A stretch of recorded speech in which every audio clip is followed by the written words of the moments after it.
Hello everyone, welcome to Sleepy Classes. तो CUET under graduate के लिए न्यूज़ डेली में 10 मार्च 2026 के न्यूज़ को आज हम कवर करने वाले हैं। पहली न्यूज़ कहती है कि 31.2% of AI learners in India are women. तो एक स्टडी कंडक्ट कराई गई, इसके अंदर आपको सिर्फ दो चीज़ें यहाँ पर याद रखनी है। पहली चीज़ कि इंडिया के अंदर 2025 के डेटा के अकॉर्डिंगली 31.2% ऑफ द लर्नर्स जो हैं एआई के रिगार्डिंग वो वुमेन हैं। एंड ग्लोबली यानी कि पूरे विश्व में, पूरे वर्ल्ड में अगर हम इस डेटा को देखें तो 2025 के अकॉर्डिंगली 36% वुमेन जो हैं वो एआई के बारे में समझ रही हैं, जान रही हैं उनको। दैट इज इट, और कुछ आपको यहाँ पर नहीं देखना है। ठीक है। Then 192 bird species recorded in Silent Valley. तो साइलेंट वैली कहाँ पर है? केरला के अंदर है। ठीक है, केरला के अंदर है। एंड स्पेसिफिकली एक चीज और ध्यान में रखना कि ये वेस्टर्न घाट्स का पार्ट है। स्पेसिफिकली जिनके अब डोमेन है एनवायरमेंट से रिलेटेड, उनके लिए बहुत ज़्यादा इंपॉर्टेंट है, क्योंकि नेशनल पार्क से रिगार्डिंग आपको क्वेश्चन कभी भी पूछा जा सकता है, कोई भी जनरल टेस्ट में पूछा जा सकता है, क्योंकि अभी आपके न्यूज़पेपर में फ्रीक्वेंटली कवर भी हो रहे हैं। एक कूनो नेशनल पार्क जो कि मध्य प्रदेश के अंदर है, वो टाइम एंड अगेन नाम उनका आता है। अभी भी नेक्स्ट वाली न्यूज़ भी आपकी वही है। ठीक है। एंड कौन सी स्पीशीज? 192 बर्ड स्पीशीज देखी गई हैं। उनके अंदर आपको सिर्फ बर्ड स्पीशीज का नाम पता होना चाहिए, जो कि अब नीलगिरी लाफिंग थ्रश, ठीक है, जो कि अब एंडेमिक हैं। एंडेमिक स्पीशीज का क्या मतलब होता है? जो सिर्फ और सिर्फ उस पर्टिकुलर जगह पे ही पाई जाती हैं। ठीक है। तो कौन सी है? Laughing thrush, black and orange flycatcher, white bellied treepie, then Nilgiri pipit, then white bellied blue flycatcher and Nilgiri sholakili. ठीक है, शोलकिली। ठीक है, तो ये नाम है। अब ये नाम उन लोगों के लिए इंपॉर्टेंट है जिनका अगेन एनवायरमेंट डोमेन है। ठीक है, क्योंकि आपको ये चीज़ें याद रखनी पड़ती हैं। एंडेमिक स्पीशीज कौन सी हैं, ये आपको नाम पता लग गया। इसके अलावा और कौन सी स्पीशीज पाई गई हैं यहाँ पर, वो आपको नाम यहाँ पर मैं बता देती हूँ। दैट इज कि आपके जो बफर जोन्स के अंदर है, नेशनल पार्क के अंदर जो और स्पीशीज कौन सी है, Asian house Martin and western house Martin. उसके अलावा और कौन से हैं हमारे पास यहाँ पे? बर्ड्स का नाम आपको ज्ञान दिया गया है। 11 स्पीशीज जो कि Sri Lanka frogmouth, Indian nightjar, then bronze drongo, then उसके बाद Malabar trogon and crimson back sunbird, purple rumped sunbird and Malabar imperial pigeon, जिसको हम पुकाना भी बोलते हैं। ठीक है, तो ये नाम आपको याद रखने जरूरी है। Only for environment domain students ये चीज इंपॉर्टेंट है। बाकी बच्चों को सिर्फ इतना याद रखना है, साइलेंट वैली कहाँ पर है? केरला के अंदर एंड वेस्टर्न घाट्स के लिए। ठीक है। एंड एंडेमिक स्पीशीज ये हमारे पास हैं। Then India cheetahs population hits 53 with new litter at Kuno. Kuno national park Madhya Pradesh के अंदर है। प्रोजेक्ट चीता के अंडर हमारे पास अब जो 53 पॉपुलेशन हो चुकी है चीतास की, इतना ही आपको याद रखना है, बट बस और कुछ आपको यहाँ पर याद नहीं रखना है। Then RBI buys 50,000 crore rupees government securities for liquidity tranche 2 on Friday. तो अब यहाँ पर आपको ये इन्वायरमेंट डोमेन का तो पिछला था, अब इकोनॉमी डोमेन वालों के लिए ये ध्यान में रखना जरूरी है कि गवर्नमेंट सिक्योरिटीज क्या होती हैं। गवर्नमेंट सिक्योरिटीज एक काइंड ऑफ बॉन्ड होती है एंड एनसीईआरटी के अंदर हम इसको ओपन मार्केट ऑपरेशंस के अंदर काउंट करते हैं। तो ओपन मार्केट ऑपरेशंस जो हमारी मॉनेटरी पॉलिसी का हिस्सा है, वही मॉनेटरी पॉलिसी हमारी supply of money in the market को ध्यान में रखते हैं। तो ज्यादा सप्लाई हो जाती है, हमारा बेसिक क्या कहता है, ज्यादा सप्लाई हो जाती है तो इन्फ्लेशन के चांसेस ज्यादा होते हैं। क्यों? क्योंकि परचेजिंग पावर जो है एक व्यक्ति की, पर कैपिटा पर्सन की, वो बढ़ जाती है। इसका ऑपोजिट सिचुएशन क्या होता है कि जब हमारे पास मार्केट में सप्लाई ऑफ मनी कम होती है तो लोग इन्वेस्ट कम कर पाएंगे, मतलब purchasing power of the people becomes less. तो इससे क्या होगा? इन्फ्लेशन जो है वो नहीं हो पाएगी या तो डिफ्लेशन हो जाएगी इन दैट कॉन्टेक्स्ट। तो अभी क्या हो रहा है हमारे पास, सिंस वॉर भी चल रही है फिलहाल ईरान के अंदर, वेस्ट एशिया पूरा का पूरा यहाँ पर घिरा हुआ है। देन रशिया एंड यूक्रेन की वॉर भी हमारे पास चल रही है, लेबनान के अंदर भी वॉर चल रही है, मल्टीपल जगहों पर वॉर चल रही है। तो अब इस वजह से लोग क्या कर रहे हैं, वो सिक्योर्ड एसेट्स के ऊपर पैसा लगाना शुरू कर रहे हैं। सिक्योर्ड एसेट्स जो कि लॉन्ग टर्म में उनको फायदा दे, शॉर्ट टर्म इन्वेस्टमेंट के ऊपर कोई भी अभी यहाँ पर ध्यान नहीं दे रहा है। उसके पीछे का रीजन क्या है? क्योंकि अभी हमें पता नहीं है वॉर कितनी लंबी चल सकती है, कितनी नहीं, तो आपका पैसा डूबने के चांसेस बहुत ज्यादा हो जाते हैं। तो गवर्नमेंट सिक्योरिटीज जो है एक तरह का ऐसा ओपन मार्केट ऑपरेशन है जिसमें गवर्नमेंट को पैसे की नीड पड़ सकती है इस टाइम पे। क्यों? क्योंकि अब जितने भी हमारे पास यहाँ पे बिजनेसेस हैं वो ठप होने के चांसेस है कि वॉर की वजह से, क्योंकि उनकी सप्लाई यहाँ पर नहीं पहुंच रही है। मतलब मार्केट के अंदर हमारे पास supply of money in the market बढ़ना बहुत ज्यादा जरूरी है। तो गवर्नमेंट सिक्योरिटीज को आरबीआई ने परचेज किया है एंड गवर्नमेंट सिक्योरिटीज जो कि एक तरह से कॉन्ट्रैक्ट है, एक तरह का बॉन्ड है अगले 10 या 12 साल के लिए मिनिमम। तो ये पैसा जो है अब आरबीआई सरकार को दे देगी, दैट इज 50,000 करोड़ रुपीस। तो इन रिटर्न अब आरबीआई जो है उस पर कुछ तो इंटरेस्ट या कुछ प्रॉफिट कमाएगा आगे 10 साल के अंदर। तो इससे क्या होगा? अभी टेम्परेरी ओपन मार्केट ऑपरेशंस में supply of the money in the market बढ़ जाएगी। ठीक है। तो लोग जो है अब खर्चा करना इसी वजह से शुरू करेंगे, लोग नहीं करेंगे तो गवर्नमेंट करना शुरू कर देगी, है ना, कि गवर्नमेंट अपना एक्सपेंडिचर यहाँ पे राइज करना शुरू कर देगी, ताकि जो सप्लाई है वो मार्केट के अंदर बनी रहे, जो लोग इन्वेस्ट नहीं कर रहे हैं, ठीक है। क्योंकि हमारे पास एक बेसिक इन्वायरमेंट के अंदर आइडिया क्या होता है, इन्वेस्टमेंट होता है। जब हम टू मॉडल यहाँ पर house hold and even industry का देखते हैं, गवर्नमेंट को यहाँ पर अगर आप छोड़ भी दें, इन्वेस्टमेंट प्लस सेविंग्स हमारी पूरी की पूरी मार्केट के अंदर होनी चाहिए, जो कि 100 रहनी चाहिए। अभी आप देखो कि लोगों के पास पैसा होते हुए भी वॉर के अंदर आप पैसा तो नहीं लगाओगे मार्केट के अंदर, अगर आप इन्वेस्ट भी कर रहे हो किसी को, ठीक है, तो आपकी इनकम प्लस सेविंग्स का पार्ट हो जाता है वो। तो इनकम जो है अगर आपकी सपोज कीजिए 100 है एंड आप सेविंग्स यहाँ पर 0 रख रहे हो, तो 100 मार्केट में चलती रहेगी।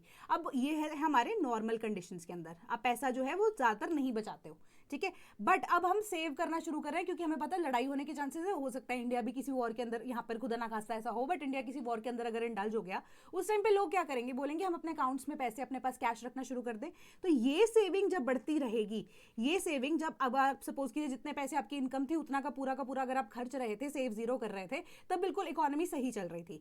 अब यही अगर आप बोल रहे हो कि 20% में सेव करना शुरू कर देता हूं, तो 80 आपकी इनकम के अकॉर्डिंगली आपने इन्वेस्ट कर दिया एंड 20 आपने सेव कर लिया, तो आप इस पैसे को खर्च ही नहीं रहे हो, तो हमारी इकोनॉमी 80 है। धीरे धीरे करके अगर आप यहाँ पे सेविंग्स बढ़ाते जाओगे, हमारी इकोनॉमी तो 0 पे आ जाएगी ना, एक टाइम पे आप 0 इन्वेस्ट करना शुरू कर दोगे। तो इसी वजह से ये इन्वेस्टमेंट के लिए हमारे पास सरकार खर्चा करती है, ताकि ये जो supply of money in the market है ये ना रुक सके, ठीक है। क्योंकि इससे क्या होता है, रुपी की वैल्यू के ऊपर भी यहाँ पर इंपैक्ट पड़ता है, क्योंकि यूएस डॉलर स्ट्रेंथन होता जा रहा है, ठीक है। एंड यूएस डॉलर हो गया, गोल्ड हो गया, जितने भी आपके एसेट्स हो गए जो लॉन्गर टर्म में इन्वेस्टमेंट के तौर पे आपको हेल्प कर सकते हैं, एंड उनके प्राइसेस शूट अप करेंगे, ठीक है। तो इसी वजह से उनके ऊपर रिलायंस यहाँ पर बढ़ जाती है, तो लोग वहाँ पैसा खर्च करना शुरू करते हैं जो लॉन्गर टर्म में इंपैक्ट देंगे। बट अभी तो हमें इकोनॉमी चलानी है, तो ये ओपन मार्केट ऑपरेशंस के थ्रू यहाँ पर पैसा यानी कि लिक्विडिटी को इंजेक्ट किया गया है आरबीआई के द्वारा सरकार के साथ मिलकर, ठीक है। ये सिंपल सी बात थी। Then Rajasthan house passed bill to do away with 2 child norm for panchayat polls. तो इसमें आपको यहाँ पर क्या चीज़ है कि 1995 के अंदर, ये अब पॉलिटी डोमेन वालों को हेल्प करेगा, बट वैसे भी जनरल आपको ये न्यूज़ पता होनी चाहिए कि राजस्थान की जो लेजिस्लेटिव असेंबली है, जिसको हम विधानसभा भी बोलते हैं, 1995 के अंदर उन्होंने ना पंचायती राज के अंदर, जहां पर हमारे जो सरपंच के इलेक्शंस होते हैं, है ना, या रिलेटेड जितनी भी हमारे पास लेजिस्लेशन होती है, उसके अंदर एक रूल को ऐड किया था। वो रूल क्या कहता है आपको कि कोई भी ऐसा व्यक्ति, ठीक है, जिसकी फैमिली में अब कोई भी सरपंच के इलेक्शन के लिए खड़ा होना चाहता है, कंटेस्ट करना चाहता है, या इवन साइमल्टेनियसली अगर हम देखें वाइफ अगर कंटेस्ट करना चाहती हैं, बट उनके अगर 2 से ज़्यादा बच्चे हैं तो वो कंटेस्ट नहीं कर सकते थे, ठीक है। एंड ये 1995 की बात है। उस टाइम पे हमारे पास टोटल फर्टिलिटी रेट इंडिया का 3.5 था।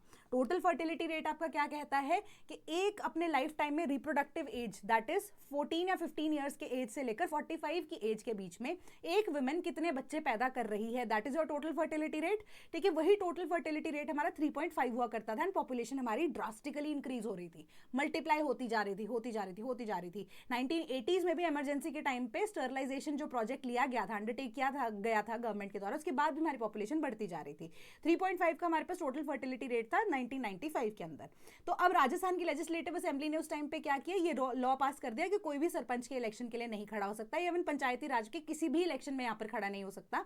3.5 की एज टोटल फर्टिलिटी रेट थी इस वजह से, ठीक है, कि जिसके 2 से ज़्यादा बच्चे हैं, ठीक है। तो अब उस चीज़ को यहाँ पर हटा दिया गया है, क्योंकि ये प्रावधान को माना जा रहा है कि आज की डेट में यहाँ पर एप्लीकेबल नहीं होगा। क्यों? क्योंकि हमारे पास जो रिप्लेसमेंट रेशो आता है एक, ठीक है, रिप्लेसमेंट रेशो बोलते हैं हम उसको। रिप्लेसमेंट रेशो क्या है, वो ये इंपॉर्टेंट है आपका, क्योंकि पेपर में आपको पूछा गया है, इवन सोशो डोमेन वालों को भी ये चीज़ पूछा गया है, तो सोशियोलॉजी जिनका है वो ध्यान से सुन लें ये चीज़। तो रिप्लेसमेंट रेशो क्या है आपका, कि जितनी आपकी अभी एग्जिस्टिंग जनरेशन में पॉपुलेशन है, ठीक है, अगर उतनी ही पॉपुलेशन को आप नेक्स्ट जनरेशन से रिप्लेस कर सकते हो तो आपकी पॉपुलेशन स्टेडी रहेगी, ठीक है। कि मतलब जितने आपके ओल्डर एज जनरेशन है यहाँ पर एक पर्टिकुलर एज ग्रुप के बीच में, सपोज कीजिए 40 से 60 के बीच में या 40 से 80 के बीच में, उतने ही अगर बच्चे हमारे पास पैदा होते जा रहे हैं तो हमारी पॉपुलेशन जो है वो स्टेबल रहने वाली है, ठीक है। तब 3.5 था हमारे पास, मतलब हमारी पॉपुलेशन एक्सपैंड कर रही थी बहुत ज़्यादा। अब के केस में हमारे पास जो टोटल फर्टिलिटी रेट है वो कितना हो चुका है, 1.9 हो चुका है। अब 1.9 का तो मतलब कुछ नहीं होता, मतलब या तो एक फैमिली एक ही बच्चा प्लान कर रही है, ठीक है। अब उसके पीछे के न्यूमरस रीजंस हो सकते हैं। तो 1.9 हमारा जो है नेशनल एवरेज निकल कर आता है। तो इसका यही मतलब है कि टोटल फर्टिलिटी रेट में हमें रिप्लेसमेंट रेशो को मेंटेन करने के लिए 2.1 के आसपास हमारा टोटल फर्टिलिटी रेट होना चाहिए, जो कि 1.9 पे आ चुका है। दैट मीन्स कि आने वाले टाइम में, अभी तो इंडिया की पॉपुलेशन ग्रो कर रही है, बट आने वाले टाइम में जो रिप्लेसमेंट रेशो है वो यहाँ पर अचीव नहीं हो पाएगा, तो हमारी पॉपुलेशन डिक्लाइन करना शुरू कर देगी। This is how your graph will be. ठीक है, तो ग्राफ हमारे ऐसे ही बनता है, इन्वर्टेड हमारा जो आप कह सकते हो ट्रायंगल वो बनना शुरू हो जाएगा। ठीक है, तो इसी वजह से अब इस प्रावधान को राजस्थान की लेजिस्लेटिव असेंबली ने बोला है कि अब ये वैल्यू होल्ड नहीं करता, हमारा फर्टिलिटी रेशो जो है वो 1.9 आ चुका है, रिप्लेसमेंट रेशो हमारा 2.1 एक्सपेक्ट किया जाता है, वो यहाँ पर नहीं है, राजस्थान के अंदर भी नहीं है, तो इसको यहाँ पर हटाया जाए। ठीक है, ये सिंपल सी आपकी न्यूज़ थी, बट इंपॉर्टेंट यहाँ पर बात आपकी total fertility ratio and related जितने भी सेंसस से रिलेटेड आपके जो डेफिनेशंस हैं वो आपको याद में रखनी है। Then war hits poultry exports to West Asia.